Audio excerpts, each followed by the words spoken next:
Mix by Shekhar वाला।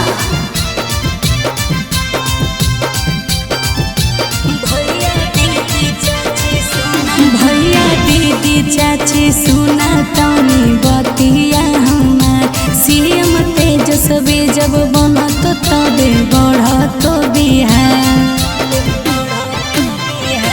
भैया दीदी चाची सुना तनी बतिया हमार सीएम तेजस्वी जब बनत तबे बढ़त बिहार।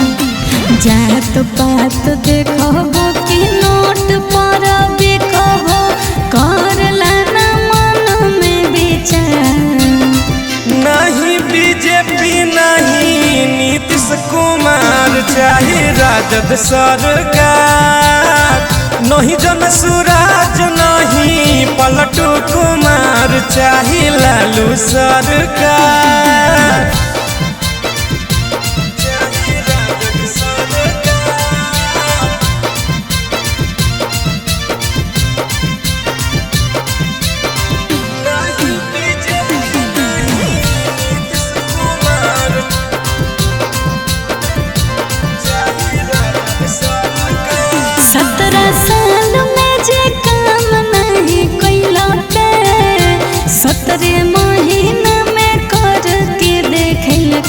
नौकरी के बौछार हो गेले भैया हो, युवा के रोजगार हो गेले।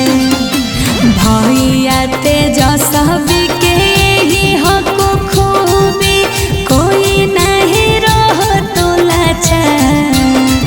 नहीं बीजेपी नहीं नीतीश कुमार चाहे राजद सरकार।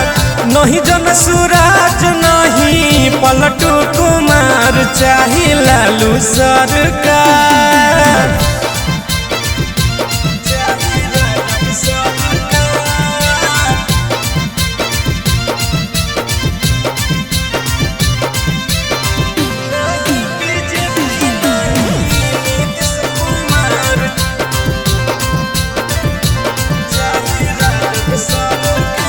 ज्योति 5 किलो राशन में भूलइबो बाद बहुते हो भैया पछतइबो। महंगाई से पाछड़ खोइबो भैया हो, शिक्षा में न सुधार पाइबो। अनकित आनंद सुना लालटेन निशान चुना अशोक संगे करा प्रचार। नहीं बीजेपी नहीं नीतीश कुमार चाहे राजद सरकार। नहीं जन सुराज नहीं पलटू कुमार चाहे लालू सरकार।